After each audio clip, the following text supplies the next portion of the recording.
이 시간에 우리에게 주실 하나님의 말씀 히브리서 11장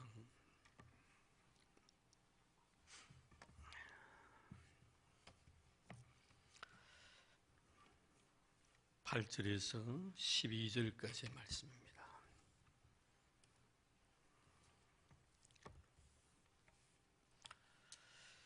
히브리서 11장 8절에서 12절까지의 말씀, 우리 다 같이 한 마음으로 같이 봉독하겠습니다. 믿음으로 아브라함은 부르심을 받았을 때 순종하여 장래 유업으로 받을 땅에 나갈새 갈 바를 알지 못하고 나갔으며, 믿음으로 그가 이방의 땅에 있는 것 같이 약속의 땅에 거류하여 동일한 약속을 유업으로 함께 받은 이삭 및 야곱과 더불어 장막에 거하였으니, 이는 그가 하나님이 계획하시고 지으실 터가 있는 성을 바랐음이라. 믿음으로 사라 자신도 나이가 많아 단산하였으나 잉태할 수 있는 힘을 얻었으니, 이는 약속하신 이를 미쁘신 줄 알았음이라. 이러므로 죽은 자와 같은 한 사람으로 말미암아 하늘의 흐단 별과 또 해변의 무수한 모래와 같이 많은 후손이 생육하였느니라. 아멘. 믿음의 말씀을 계속 드리고 있습니다. 히브리서 11장, 우리가 믿음장이라는 거 잘 기억하고 있고요. 하나님께서는 이 히브리서 11장을 통하여 우리에게 믿음의 선배들 한 사람 한 사람 이렇게 소개시켜 주시고 있습니다. 제일 먼저는 에녹이었고, 아벨이었고, 그 다음에 에녹이었고, 그 다음에는 노아였습니다. 그리고 오늘 네 번째로서는 이제 이 아브람, 믿음의 거장인 믿음의 조상이었던 이 아브람에 대한 믿음을 우리에게 소개해 주고 있습니다. 이 아브람에 대한 믿음을 우리가 이해하기 위해서는 오늘은 거기 보면 이 8절에서 19절까지 한 14절 정도, 13절입니까 14절 정도로 이렇게 할애하고 있습니다만, 사실 아브람의 믿음을 우리가 충분히 이해하기 위해서는 창세기 12장을 거슬러 올라가서 12장에서 25장까지 많은 내용을 갖다가 할애해서 하나님은 아브람의 믿음이 어떤 믿음인가 하는 것을 우리에게 소개시켜주고 있습니다. 그래서 여러분들이 아브람의 신앙을 좀 깊이 이해하시려면 창세기 12장에서 마지막 죽음의 그 순간 25장까지 이런 쪽 충분히 읽어보시면 충분히 오늘 주신 귀한 말씀을 이해하리라 생각이 되어집니다. 자, 그럼 먼저 아브람의 그 신앙을 8절에 보니 믿음으로 아브람은 부르심을 받았을 때 순종하여 이렇게 말씀을 하고 있습니다. 여기서 아브람의 그 신앙을 히브리서 기자는 하나님의 말씀에 대한 순종으로 이렇게 정의를 내립니다. 말씀에 대한 순종이 바로 믿음이다, 이렇게 말씀을 하고 있는데요. 그러면 하나님께서 아브람에게 어떤 말씀을 하셨고 그 말씀 앞에 아브람은 어떻게 반응했는가 하는 것을 우리는 창세기 12장을 거슬러 올라가서 우리가 이해를 해야 할 것입니다. 창세기 12장 1절 말씀에 먼저 하나님께서 아브람에게 말씀이 주어집니다. 너는 너의 고향과 친척과 아버지의 집을 떠나 내가 내게 보여줄 땅으로 가라, 이렇게 말씀을 하십니다. 사실 고향과 친척과 아버지 집을 떠나서 내가 너에게 보여줄 땅으로 가라. 하나님께서 과거에도 아브람과 계속해서 어떤 관계를 가지고 있었고 또 어떤 영적으로 대화를 나누고 있었던 그런 상태는 아닙니다. 노아처럼 120년 동안 아니면 에녹처럼 300년 동안 주님과 동행했던 그런 경험도 없고요. 처음으로 하나님께서 갑자기 나타나셔서 아브람에게 주신 말씀이기 때문에 그 말씀 앞에서 예라고 대답하는 것은 그렇게 쉬운 일은 아닐 것입니다. 75년 동안에 정들었던 그 고향을 떠나야 되고 또 그리고 친척도 정들었던 아버지 집을 떠나야 된다는 건 그렇게 쉬운 일은 아니지만, 하나님께 아브람의 그 신앙을 갖다가 높이 평가한 것은 바로 그럼에도 불구하고 아브람은 첫 하나님과의 대면 속에서 하나님의 말씀에 그대로 순종하고 떠나라 하시니까 떠나는 그런 모습을 성경에서 보게 됩니다. 결국 신앙이란 것은 뭔가 떠남에서부터 시작이 되어지는 거죠. 떠남에서부터. 하나님은 가끔 하나님 외에 다른 어떤 것에 대한 소중함을 인정하고 거기에 대해서 너무 미련을 오래 둘 때는 하나님이 사랑하시는 사람들 세계 속에서 보면은 분리를 시켜버립니다. 관계를 갖다가 단절시켜 버리죠. 그래서 하나님을 전적으로 신뢰하고 의지하도록 만드시는 분이 우리 하나님 아버지십니다. 우리가 아브라함의 역사 속에서도 그는 처음에 하나님께서 그를 부르시고 아버지 집을 떠나라고 하셨는데 그가 데리고 간 사람이 바로 조카 롯이었습니다. 이 조카 롯을 데려가서는 아니 되는데 사실 데려갔는데, 물론 조카 롯은 아브라함으로 인해서 탄복은 많이 받았지만 나중에 아브라함에게 상당히 그 상처도 많이 주는, 그리고 상당히 아브라함의 그 신앙의 세계 속에서 오히려 불이익을 초래할 수 있는 그런 여건들을 마련했던 장본인이기도 합니다.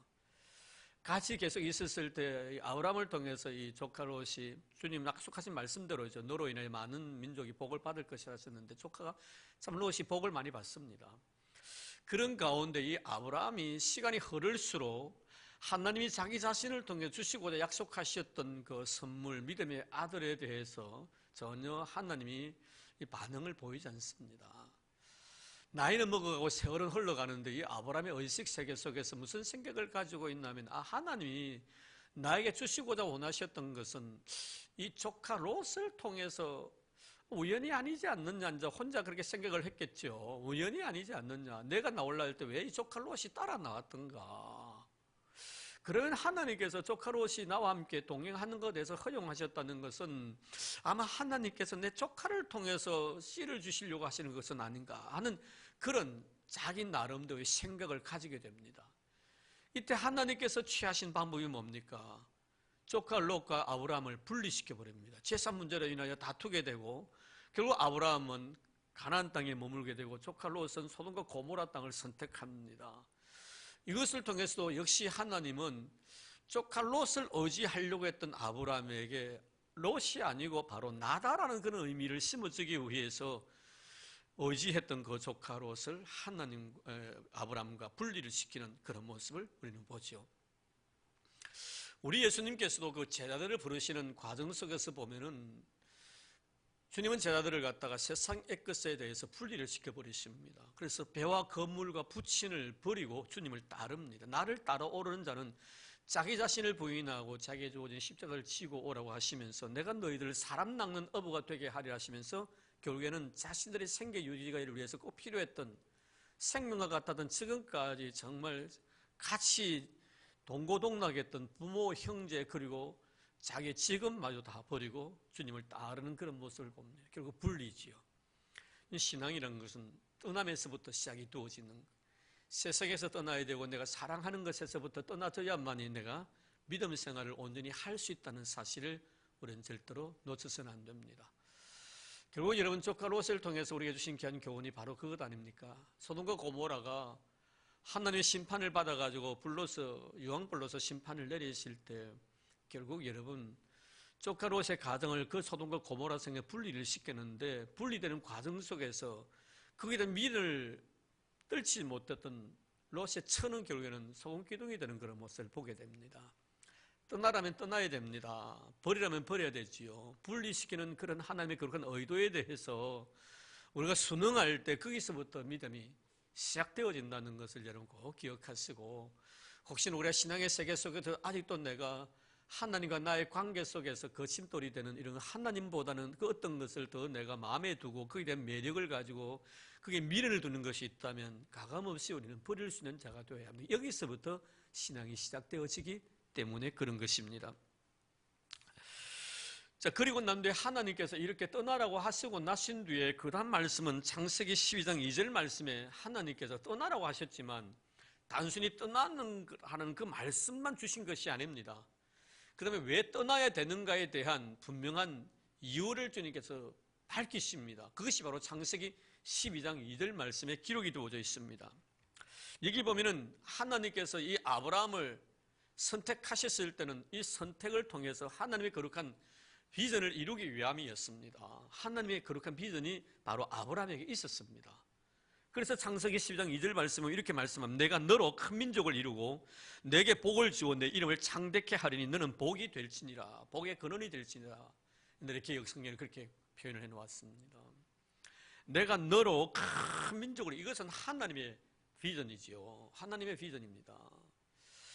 정말 그렇습니다. 하나님께서는 우리를 갖다가 부르시고 어떤 것을 통해서 분리를 시킬 때는 목적이 있어서 그런 것입니다.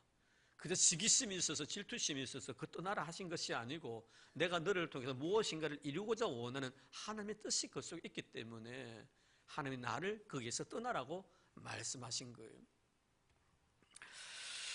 그래서 하나님께서는 이렇게 이 아브라함에게 큰 비전을 가지시고 불러주시고 떠나라고 하시면서 그에게 큰 복을 주시겠다고 하시는데 그 복이 뭐냐면은 그 약속의 말씀 속에 담겨져 있는 것은 너의 모든 삶에 대해서 내가 보장해 주겠다는, 삶에 대해서 보장해 주겠다는 그것이 그 다음 말씀에 보면은 너를 12장 3절 말씀에 보면은 너를 축복하는 자에게 내가 복을 내리고 너를 저주하는 자에게 내가 저주하리니 땅의 모든 족속이 너로 말미암아 복을 얻을 것이라. 내가 너를 선택한 목적은 뭐냐면 너 때문에 땅의 모든 것이 복이 되게 하기 위해서다. 그럼 너를 통해 모든 땅들이 복을 받게 하기 위해서는 너의 삶에 대해서 내가 간섭하겠다는 거예요. 하나님의 철저한 간섭 속에 너는 살아가게 될 것이다. 너의 인생의 모든 삶에 대해서 나는 철저하게 보장해 주겠다는 거예요. 그것이 뭡니까?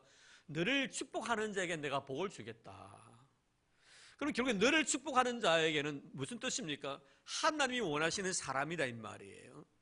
하나님은 아브라함이 복을 받아야만이 다른 사람이 복을 받아요. 여러분 그렇습니다. 내가 복을 받아야만이 다른 사람이 복을 받는 거예요. 내가 복을 받지 못하면서 어떻게 다른 사람이 복을 받습니까, 여러분? 그럴 수가 없는 거거든요. 하나님의 계획은 먼저는 내 자신입니다. 그래서 아브라함의 복이라는 것은 5가지인데요. 처음에는 뭡니까? 자신에 대한 복이에요. 제일 먼저 자신에 대한 복. 근데 두 번째 복이 뭐냐면 가족의 복이에요. 가정의 복이에요. 세 번째 복이 뭐냐면 가문의 복입니다. 그리고 네 번째는 뭡니까? 나라와 민족이 복을 받는 거예요. 마지막 5번째는 뭡니까? 열방이 복을 받는 거예요. 이게 바로 하나님이 아브라함을 향한 하나의 거룩한 비전입니다. 이 비전이 바로 처음에는 아브라함 자신이지만, 부르심을 받은 아브라함 자신이지만 그를 통하여 그 가족이 복을 받는 거예요. 나중에 그 가문이 되는 아브라함, 이삭, 야곱, 요셉 가문이 복을 받는 거예요. 그 가문을 통해서 결국에는 이스라엘의 나라가 형성이 되어지고 이스라엘 나라를 통하여 이 온 세계가 하나님 앞에 복을 받는 가장 구심점이 누굽니까? 바로 아브라함이란 말이에요. 그래서 이 아브라함에게 하나님 하신 말씀이 뭡니까? 너를 축복하는 자에게 내가 복을 주겠다. 그럼 너를 축복하는 자가 누구냐 이거예요. 네가 나와 함께하고 있다는 사실을 믿는 자인 겁니다. 하나님이 너를 지켜주고 있다는 사실을 믿는 자는요 어쩔 수 없는 거예요. 복을 빌어줄 수밖에 없어요. 왜? 그를 복을 빌어줘야만이 그로 인해서 당신이 복을 받기 때문에, 복을 빌어줬던 당신이 복을 받기 때문에. 오늘 우리가 참 어리석은 것이 뭐냐면요, 하나님은 우리 성도들을 통하여 복을 주십니다. 우리 교회는 어쩔 수가 없어요. 부족하지만 저를 이 땅에, 이 재단에 세워주신 것은 저를 통해 여러분들이 복받게 하기 위함인 줄 믿습니다. 그렇지 않습니까, 여러분? 그럼 여러분들이 저에게 복을 빌어주어야만이 빌어주는 그 사람이 나로 인하여 복을 받는다 이 말이에요.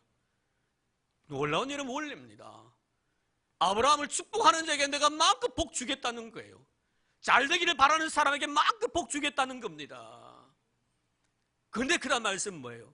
너를 저주하는 자에게 내가 저주하겠다는 거예요. 왜? 너를 통하여 복을 받아야 되는데 너를 저주하는 사람이 어떻게 복을 받겠나 이 말이에요.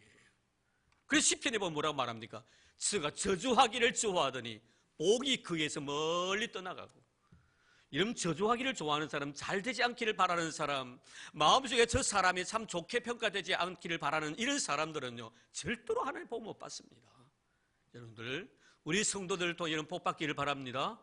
부족하지만 목사를 통해 복 받는 여러분 되기를 바랍니다. 그렇기 때문에 여러분 목사가 잘 되기를 바라고 좋은 감정과 좋은 이미지를 가져야 된다는. 근데 여러분 여기서 저주하는 자에게 내가 저주하겠다고 했는데 이것은 상황에 관계치 않습니다. 아브라함이 잘하든 잘못하든 이거 따지지 않는 거예요. 단 내가 너를 선택했다는 이것 때문에 너를 저주하는 내가 저주하겠다는 거예요. 참 놀랍죠 여러분? 그럼 나중에 창세기 20장에 여러분 잘 아는 내용 아닙니까? 그랄 왕 아비멜렉과의 관계 보십시오. 이 아브라함이 아비멜렉 왕 앞에서 거짓말을 시킵니다. 자신의 아내의 아리따움 때문에 생명을 두려워한 나머지. 그래서 그날 밤에 하나님께서 아비멜렉 왕 앞에 현명하셔가지고 뭐라고 말씀하십니까? 그 여자에게 손대지 말랍니다. 그 여자에게는 남자가 있다고 말합니다. 아니 하나님 나 몰랐습니다.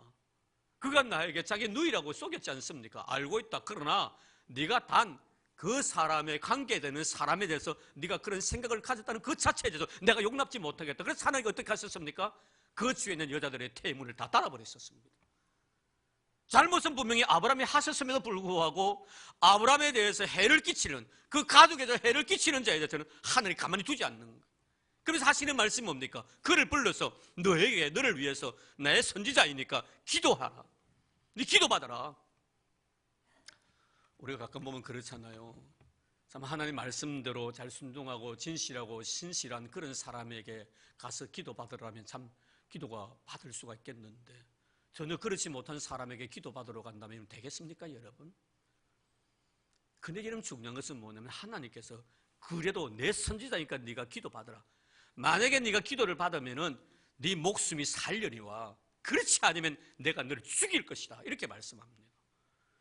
참 여러분, 우리 하나님 이러신 분이에요. 그 사람의 행위가 잘하든 잘못하든 그것이 중요한 것이 아니고 그를 내가 불렀느냐 부르지 않느냐 이 문제. 내가 아브라함을 불렀기 때문에, 그는 지금 너에게 거짓말을 시켰지만 그는 여전히 내 선지자이기 때문에 그 사람을 불러서 너 기도받아라. 내 말을 네가 순종하지 않는다면 나는 너를 죽일 것이다 합니다. 여러분, 정말 우리가 신앙생활에 나가면서 이것은 굉장히 중요한 원리인데요, 우리가 정말 내가 기도를 받는다는 그 자체는 내 자신을 하나님 앞에 낮춘다는 의미예요. 하나님 앞에 내 자신을 낮추지 않으면 절대로 기도 안 받습니다, 여러분. 그래서 목사가 다른 목사들이나 또 다른 교인들에게 무릎을 꿇고 기도 받는다는 게 참 어려운 이유가 바로 그런 데 있는 거예요. 그런데 정말 아름다운 영성을 가지고 있는 사람은 누구에게든 기도를 받습니다. 바울의 이런 서신을 보십시오. 이 기타 좀 꺼주실렵니까? 방송실.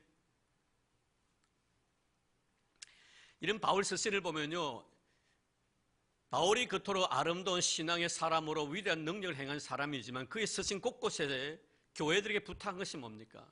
저를 위해서 기도해 주십시오, 이겁니다. 저를 위해서 기도해 주십시오. 여러분, 영성이 깊은 사람일수록요, 상대방에게 무릎을 꿇을 줄 압니다. 성 프란체스코에 대한 유명한 일화 여러분 기억하고 계시잖아요. 그의 제자가 저 시골에 가가지고 목회를 합니다. 한번 가고 싶었었어요. 그래서 예배에 참석하게 됩니다. 예배를 참여했는데 참 말씀을 통해 은혜를 많이 받았습니다. 예배가 마치고 있는데 이 프란체스코가요, 자기 제자 앞에 가서 무릎을 꿇습니다. 나를 위해 기도해달라. 이게 여러분 아름다운 영성이에요. 영성이 깊은 사람이 이런 사람이에요. 나는 다른 사람이 기도해 줄지언정 나는 기도를 받지 않겠다, 아니될 말이에요. 여러분, 한나 같은 경우도 왜 하나님이 한나를 그렇게 축복해 주시는가를 우리는 잘 압니다. 그가 자식의 문제 때문에 교회 나가지고 그렇게 눈물 흘리며 통곡하며 기도했을 때 엘리 제사장이 그 당시 여러분 나이가 너무 늙었습니다. 여러분, 눈이 흐려지니까 영적 분별력도 약해지는 거예요. 저 여자가 와가지고 기도를 하는데 술이 취해서 그냥 엉뚱한 잔소리를 하는 것인지 술투정을 하는 것인지 하나님 앞에 정말 애통한 마음으로 기도하는지 그건 모르는 거예요. 나중에 여러분 엘리 제사장이 한나에게 뭐라 합니까? 벌건 떠나되 무슨 여자가 술을 먹고 술이 취해가 이렇게 헛소리 하느냐고. 참 한나 보십시오. 참 아름다운 영성을 가진 자예요. 그런 책망의 소리를 듣고도 저는 지금 술이 취해서 술투정하는 것이 아니고 내 마음에 한이 있어서 그것을 하나님 앞에 토했습니다. 제가 지금 당신께 은혜를 입고 싶습니다. 저를 위해서 기도해 주십시오. 여러분, 그런 상황 속에서도요, 한나는 엘리 제사장의 기도를 받기를 원합니다. 참 여러분, 대단한 영성이에요. 그분이 어떤 말을 통해서 잘했든 잘못했든 중요한 것이 아니라 누가 그분을 불러셨는가는 그 부르심이에요. 결국 여러분, 이 한나는 엘리의 기도를 받고 자녀를 생산하게 됩니다. 참 놀랍지 않습니까, 여러분? 하나님이 지금 아브라함에게 부르시고 나신 뒤에 약속을 해주시는데 그 약속은 바로 자신의 삶에 대해 내가 보장해 주겠는데, 너를 축복하는 자에게 내가 마음껏 축복해 주고 너를 저주하는 자가 있다면 내가 그를 저주하겠다, 이렇게 말씀하시는. 결국 이 아브라함은 이런 하나님의 귀한 말씀을 듣고 창세기 12장 4절 말씀에 보면 아브라함이 여호와의 말씀을 따라갔다라고 말씀하고 있습니다. 여러분, 참 우리 하나님께서 나에게 믿음이라는 것은 선물로 주신 것이라고 사도 바울이 에베소에서 밝힌 바가 있습니다만, 참 선물이에요. 선물을 믿음으로 주시고 또 말씀까지 주시고 또 그 말씀에 순종하는 자에게 은혜를 베푸시고 복까지 내려주시는 정말 좋으신 하나님, 그 좋으신 하나님의 모습이 아브라함의 신앙의 세계 속에서 그대로 농축되어 있습니다. 참 아름다운 주님의 모습이지요. 우리는 물론 인간적인 측면에서 아브라함을 바라볼 때 참 믿음 좋은 사람이라고 우리가 이렇게 인정을 합니다만, 그러나 영적인 의미에서 되돌아보면 아브라함의 믿음이 아니라 하나님이 그를 사랑했던 사랑의 흔적이 아닌 그런 것을 느낍니다. 우리 욥기서를 읽을 때도 마찬가지예요. 욥의 인내를 배우라고 말하면 그렇습니다. 욥의 인내를 우리는 배워야 됩니다. 그러나 우리가 욥기서를 통해서 다들 놓쳐서는 아니 될 것은, 그런 시련과 어려운 가운데도 끝까지 하나님을 부여잡을 수 있도록 은혜 베푸신 하나님의 그 놀라운 사랑과 은혜를 절대로 잊어버려서는 안 됩니다. 그게 하나님을 의지하는 믿음이 있었기 때문에 그 시련과 고난을 이겨나갔지, 그게 믿음을 빼앗아가 버리십시오. 평만 졸부로 전락해버릴 수밖에 없는 거예요. 끊임없이 입술을 통해 저주스러운 말이 나왔을 겁니다. 왜 하나님 나를 이렇게 다루십니까? 내가 하나님 앞에 잘못한 것이 무엇이 있습니까? 한번 정근을 떼보라고. 다른 사람은 나보다 더 악하게 살아가는데도 그렇게 대하시면 나는 이렇게 정직하게 살아가는데 왜 하나님 이렇게 이밖에 안 됩니까? 라고 하면 큰 소리 쳤을 거예요. 우리가 욥기서를 읽으면서 절대로 간과해서는 아니 될 것은, 그 욥기 속에 농축되어 있는 욥을 향한 하나님의 사랑과 하나님이 그에게 선물로 주신 그 믿음, 그 믿음이 그 아픈 상처를 이길 수 있는 능력이 되었다는 것. 결국 하나님께서는 아브라함에게 이렇게 놀라운 축복을 주신 것은 하나님이 얼마나 아브라함을 사랑하고 계셨는가 하는 것을 우리에게 주신 귀한 은혜의 말씀인 줄로 믿습니다. 나를 사랑하시는 우리 하나님, 아브라함을 사랑하시고 아브라함을 사랑하신 그 하나님께서 나를 사랑하시는 그런 하나님이심을 발견하게 됩니다. 근데 우리가 여기서 다음에는 사라에 대한 이야기가 나옵니다만, 사라 이야기를 하기 전에 아브라함이 한번 그 믿음을 한번 보십시다. 정말 하나님은요, 그의 이런 믿음을 주셔서 그의 앞길에 대해서 어떠한 자의 삶을 살아갈 것인가에 대한 축복까지 이미 그에게 주셨습니다. 자녀에 대한 축복의 말씀을 몇 번이고 되풀이해 줍니다.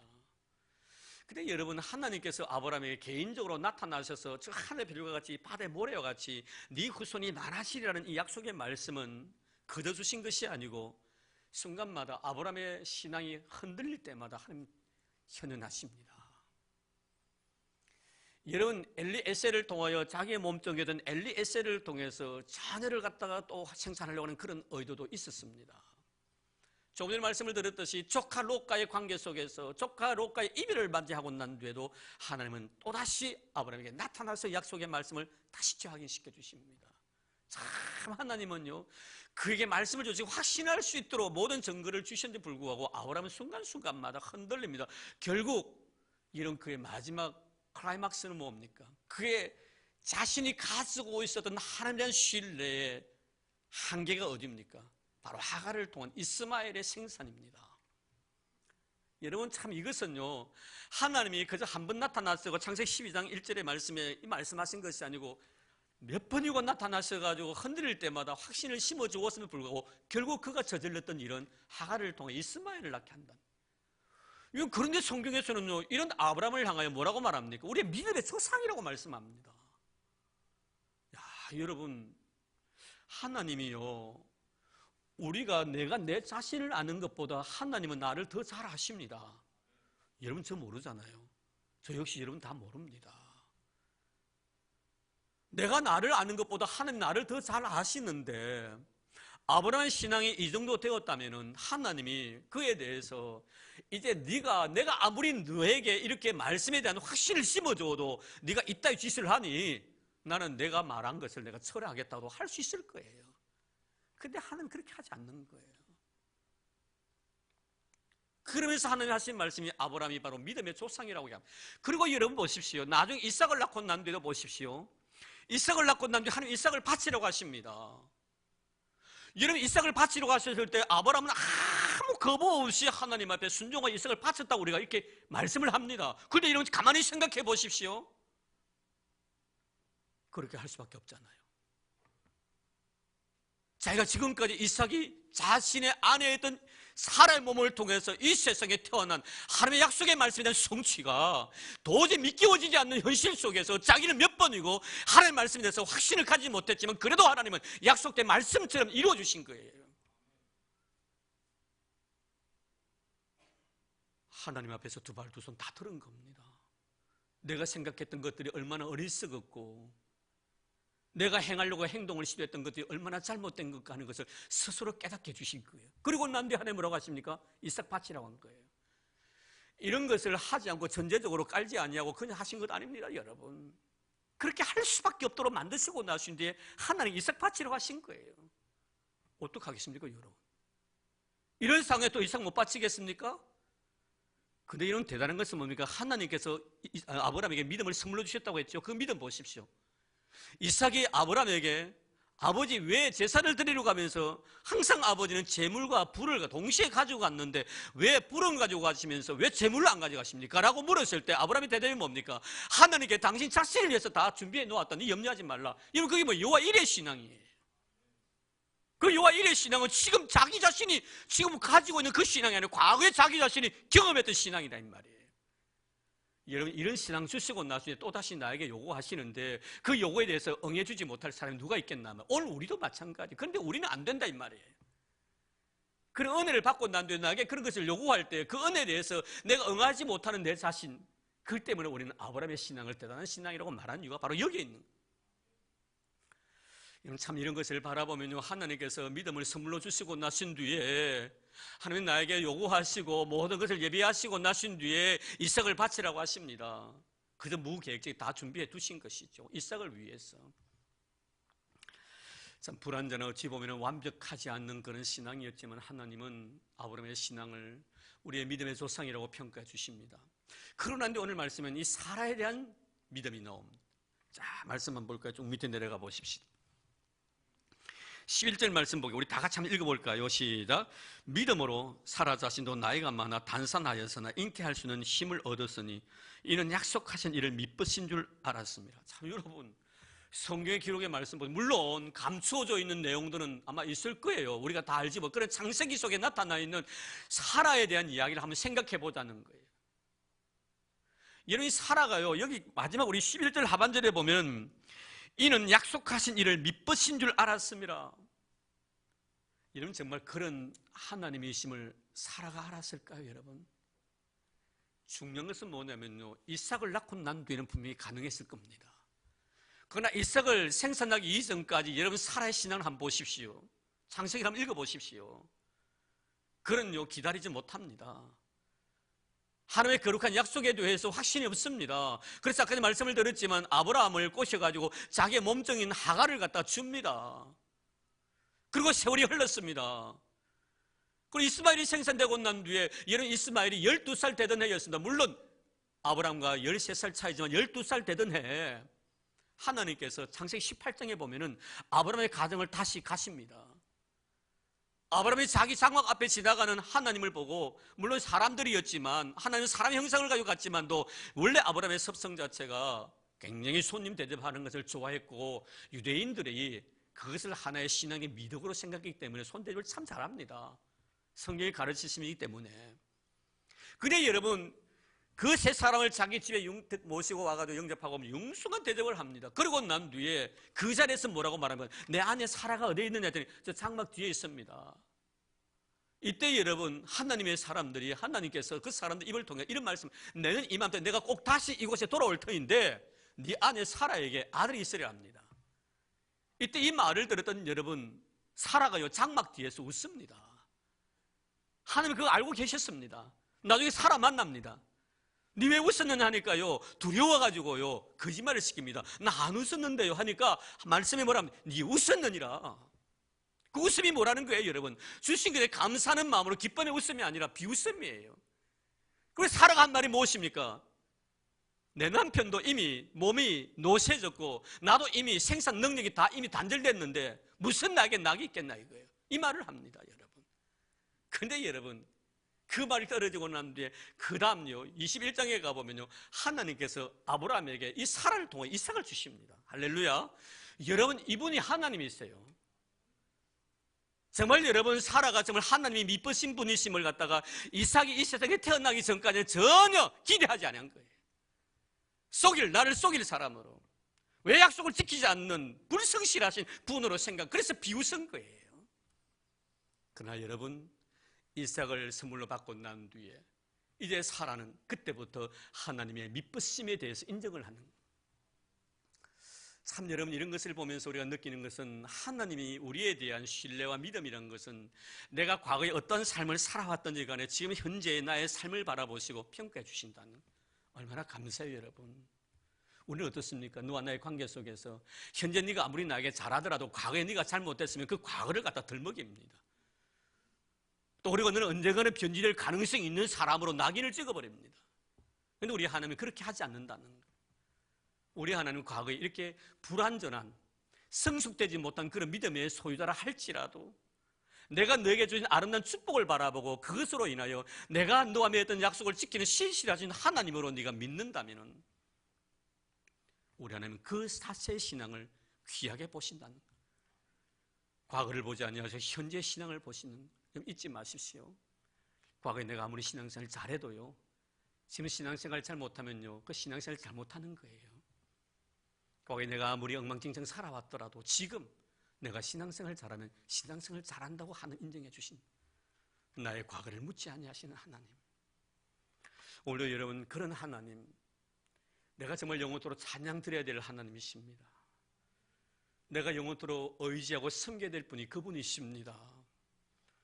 아브라함도 그러하고 사라도 그러하고 미성숙했고 불완전한 그런 믿음의 사람들이었지만 성경은 여전히 성령께서 성경의 저자들에게 참 믿음 좋은 사람으로, 미쁘신 하나님을 의지했던 그런 여인으로, 끝까지 하나님을 신뢰했던 믿음의 조상으로 평가하고 있다는, 이런 의미에서 바라보면 우리에게는 그런 놀라운 기적들이 내 현실의 삶 속에 일어나지 아니한다 할지라도 내가 하나님을 신뢰하고 하나님을 믿고 있다는 것이 얼마나 놀라운 축복이고 은혜인가 하는 것을 우리는 알아야 합니다. 너는 본고로 나를 믿느냐?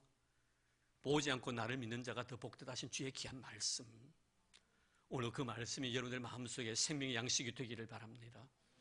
아브라함의 믿음, 어찌 보면 오늘 우리 자신과의 믿음과 비교해 볼 때 여러분, 아브라함이 이삭을 바친 것이 대단한 사건인 것처럼 여겨질는지는 모르지만 하나님께서는 그에게 그렇게 바칠 수밖에 없는 은혜를 듬뿍 부어주셨다는 사실, 오늘도 우리 마찬가지입니다. 여러분, 내가 다른 사람이 바라볼 때 야, 저 사람 어떻게 저렇게 신앙생활 할 수 있을까라고 말을 하지만 그렇게 할 수밖에 없는 은혜를 부어주셨다는 사실 앞에 우리는 겸손해질 필요가 있다는 거예요. 이것이 바로 오늘 우리 주신 귀한, 아브라함의 믿음을 통해 주신 귀한 영적 교훈입니다. 그래서 우리는 하나님 앞에서 자랑할 것이 없는 거예요. 약한 자를 선택해서 강한 자를 부끄럽게 하시고 미련한 자를 선택해서 지혜로운 자를 부끄럽게 하신 그 이유는 하나님 앞에서 아무 육체라도 자랑할 것이 없게 하기 위해서. 혹시나 여러분, 내가 행하는 그 행동 자체, 내가 신앙생활의 신앙 자체를 남들 앞에 자랑하고 하나님 앞에 자랑하고 있지는 않습니다. 마치 바리새인처럼 말입니다. 잊지 마십시다. 아브라함의 신앙은 자랑하는 신앙이 아니라 자랑하지 못하도록 만든 신앙이었습니다. 하나님의 은혜 앞에 감격스럽게 눈물 흘리며 어떤 요구라도 그 요구 앞에서 내가 응할 수밖에 없는 그런 은혜를 입은 자였기 때문에 그렇게 살아갈 수밖에 없었던 아브라함, 그 아브라함의 생애가 저와 여러분의 생애가 되기를 주의로 축복합니다. 하나님, 그렇게 살아갈 수밖에 없는 은혜 주셔서 고맙습니다. 지난 세월 나에게 베푸신 은혜와 사랑이 얼마나 큰데 그 사랑 앞에 주님 나에게 뭘 요구하실지라도 하나님의 거룩한 당신의 요구 앞에서 나는 순종하며 살고 싶습니다. 이 아브라함의 신앙이 여러분의 신앙이 되어서 아브라함을 통하여 많은 민족들이, 열방들이 복을 받았듯이 여러분을 통하여 복을 주시고자 원하신 하나님의 거룩한 축복이 여러분의 전생에 삶의 순간순간마다 삶의 그 현장에 이루어지는 그런 역사가 있기를 주의 이름으로 축원합니다. 하나님 감사합니다. 오늘 저희들 아브라함의 신앙을 생각해 보았습니다. 참으로 위대했던 믿음의 사람 아브라함, 그러나 그도 그렇게 살아갈 수밖에 없는 하나님께로부터 은혜를 입은 자라는 것을 우리가 발견했습니다. 그렇습니다. 하나님, 이토록 은혜 주시고 믿음 주시더니 또 믿음의 사람이라고 지켜 세우시는 하나님의 아름다운 모습을 보았습니다. 참 좋으신 하나님, 그 하나님이 바로 나의 하나님 되심을 감사드립니다. 우리 역시도 하나님 아무런 자랑할 것도 없는 부족한 저희들이지만 오늘 하나님 우리에게 믿음 주시고 주님 앞에 나와서 예배드릴 수 은혜까지 허락해 주셨습니다. 내 인생의 삶이 어떤 삶의 방향으로 우리를 이끌어 주신다 할지라도 또 하나님께 나에게 무엇을 요구하신다 할지라도 그 앞에서 아브라함처럼 아멘할 수밖에 없는 존재임을 고백할 수 있는 그런 믿음의 사람이 되도록 축복해 주시옵소서. 우리에게 아브라함의 신앙을 허락해 주신 예수님 이름으로 기도드리옵나이다. 아멘.